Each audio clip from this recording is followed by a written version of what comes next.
নমস্কার এবং সকলকে জানাই জয় হিন্দ। তো যারা এসএসসি জিডি 2026-এর এক্সাম দিয়েছো এবং আশা করি প্রত্যেকে তোমরা অ্যান্সার কি দেখে চেক করে নিয়েছো কে কত নাম্বার পেয়েছো, এবং প্রত্যেকের কাছে আশা রাখবো যে যাদের যাদের ভালো নাম্বার আছে তারা প্রত্যেকেই তোমরা মাঠে গিয়ে রানিং কন্টিনিউ রেখেছো।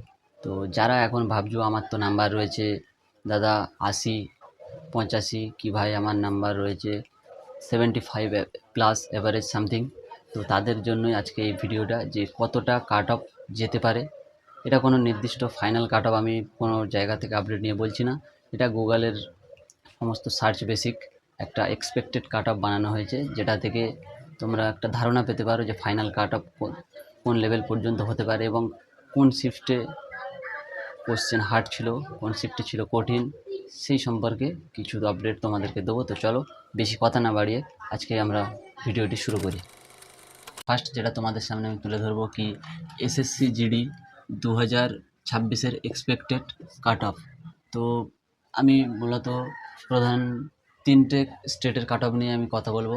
এক, আমাদের রাজ্য পশ্চিমবঙ্গ, দ্বিতীয় আসাম, এবং তৃতীয় তোমার আসছে ত্রিপুরা। তো চলো বেশি কথা না বাড়িয়ে ভিডিওটা বেশি লং না করে তোমাদের জন্য ভিডিওটি শুরু করি।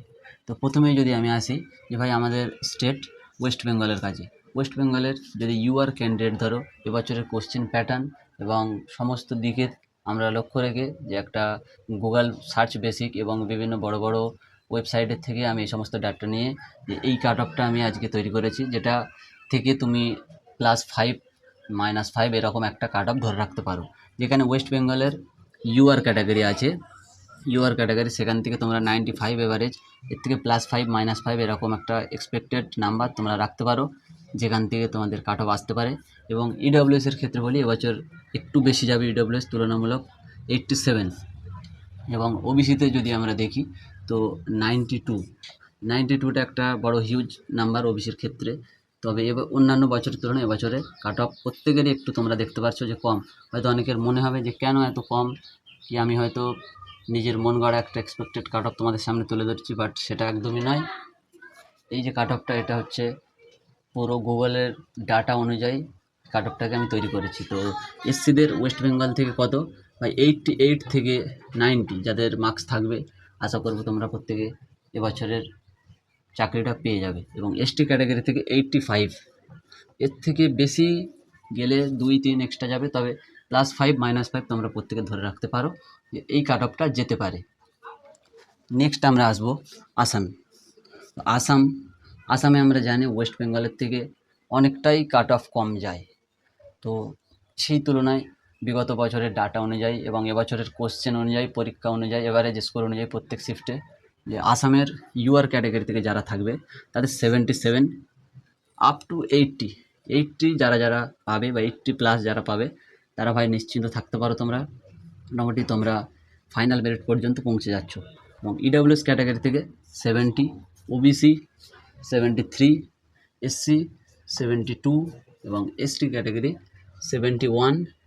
মোটামুটি প্রত্যেকটাতে তুমি +5 -5 এরকম রাখতেই পারো যে কাট অফটা কীরকম যেতে পারে, এটা থেকে তুমি ধারণা একটা দিতেই পারো।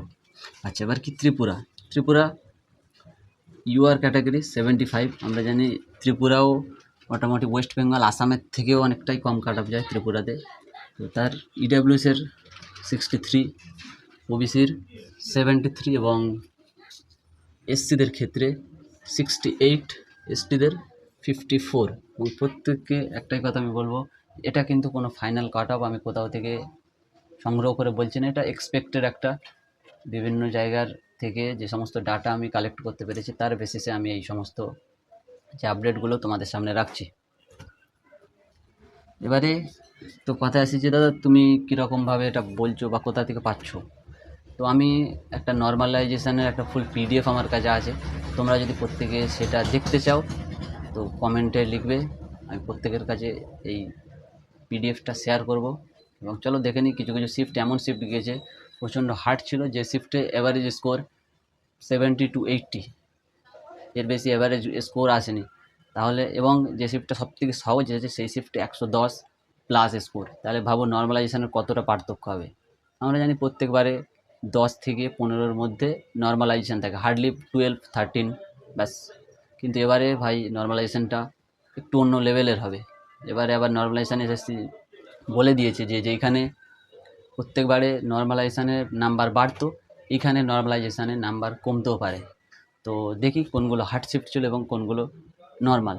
তো যদি আমরা নর্মাল শিফটের কাছে আসি প্রথমেই, যে ভাই নর্মাল কী কী শিফট ছিল, তো আমি 4টে টপ 4 শিফট রেখেছি যেখানে সবথেকে নর্মাল এসেছিলো, যেটা হচ্ছে 31শে মে। ভাই এখানের গড় score 114 plus 114 plus average score এসছে। তো যেখানে আমরা আশা রাখছি যে এখানে কোনো নর্মালাইজেশন বাড়বে না, এখানে কমতে পারে, বাট নর্মালাইজেশন এখানে কেউ পাবে না বলে একটা আশা করা যাচ্ছে। দ্বিতীয়ত 31শে মের সেকেন্ড শিফট, এটা প্রথম শিফট গেল, এটা হচ্ছে সেকেন্ড শিফট। সেকেন্ড শিফটে তুলনামূলক তার থেকে একটু পেপারটা মডারেট ছিল।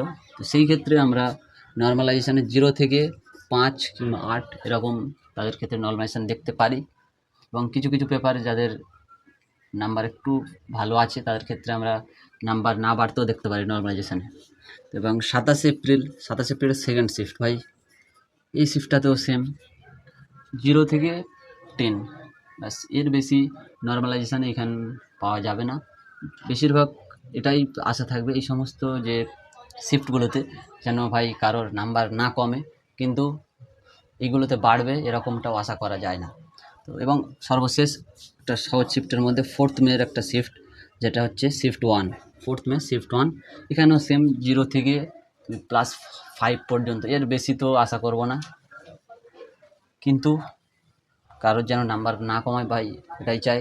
কেননা প্রত্যেকেই মেহনত করেছে, প্রত্যেকেই কষ্ট করেছে, করে তারা পরীক্ষা দিয়েছে, তো তাতে নাম্বার যাদের বাড়ছে বাড়ুক, বাট কারোর যেন না কমে।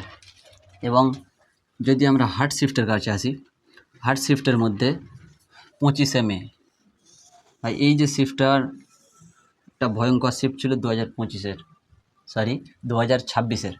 25শে মে ফার্স্ট শিফট, মর্নিংয়ের শিফটটা, যেখানে ক্যালকুলেশন করে 15 থেকে তোমার 25 তারও বেশি এখানে এক্সপার্টরা আশা করছে যে তোমার নর্মালাইজেশানে এক্সট্রা নাম্বার পাওয়া যাবে। বাট আমি কারো কোনো একটা চ্যানেল বা কোনো একটা ওয়েবসাইটের উপর বেস করে আমি এই আপডেটটা বানাইনি, আমি আপডেটটা বানিয়েছি ভাই অনেকগুলি ডাটা ঘেটে। তো সেইখান থেকে আমি আশা রাখছি যে 15 নিচে তো আশা করছি কেউ পাবে না, মোটামুটি 12 থেকে 25 প্রত্যেকের একটা নর্মালাইজেশান এখান থেকে এসে যাবে। এবং 25শে মের থার্ড শিফট বাই যেটা আছে, এখানেও আচ্ছা খাসা তোমরা নর্মালাইজেশান পেতে পারো, যেটা হচ্ছে 13 থেকে প্রায় 20 পর্যন্ত, 13 থেকে প্রায় 20 পর্যন্ত নর্মালাইজেশান এই শিফটটা আসতে পারে।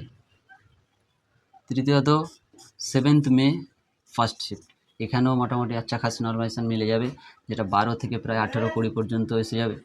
এবং 27 এপ্রিল শিফট 3, এটা তো তুমি প্রায় 10 থেকে 18 বা 20 পর্যন্ত নর্মালাইজেশান নাম্বার আসতে পারে। এবং সিমিলারলি 27 এপ্রিলের মতোই এই যে 29শে মে ফার্স্ট শিফট, এটাও সেম, তুমি 10 থেকে 18-র মধ্যে নাম্বার ধরে রাখতে পারো, যেখানে নর্মালাইজেশানে এটা তোমাদের নাম্বার বাড়বে। এই যে 4টে শিফট বললাম তোমাদেরকে, বা 5টা শিফট, এই 5টা শিফটে মিলিয়ে নেবে প্রত্যেকে আমার কথা, যারা যারা যেখান থেকে ভিডিও দেখছো, যে এই শিফটগুলোতে কোনো নাম্বার নর্মালাইজেশানে বাদ যাবে না। যদি হয় এখানে নাম্বার বাড়বে, এবং অ্যাপ্রক্স 10+, প্রত্যেকেই নর্মালাইজেশানে 10-এর উপরে করেই তোমরা নাম্বার পাবে, এতটুকু তোমরা ভরসা রাখতে পারো। এবারে যদি আসি যে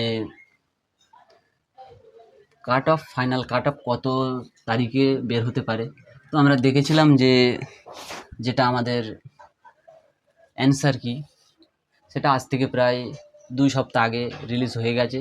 এবং বিগত বছর এবং তার আগের যে সমস্ত বছরগুলো গিয়েছে এসএসসি জিডির, তো এসএসসির তরফ থেকে মোটামুটি তোমরা দেখতে পারো 1 থেকে 1.5 মাসের মধ্যে কাট অফ এসে যায়। তো আমরা আশা রাখতে পারি নেক্সট মান্থের 15 তারিখ থেকে 15 থেকে 20, নেক্সট মান্থের 15 থেকে 20 তারিখের মধ্যে আমরা ফাইনাল কাট অফ দেখতে পারবো। তো ভাই যে যেখান থেকে দেখছো কমেন্ট করবে যে তোমার বর্তমানে র স্কোর কত আছে, যারা যারা অ্যান্সার কি মিলিয়েছো প্রত্যেকে তোমরা কমেন্ট করবে এবং কে কোথা থেকে দেখছো সেটা কমেন্ট করবে এবং ভিডিওটি যদি ভালো লেগে থাকে তাহলে একটা লাইক করবে এবং চ্যানেলে যদি নতুন হয়ে থাকো সাবস্ক্রাইব করবে। Thank you.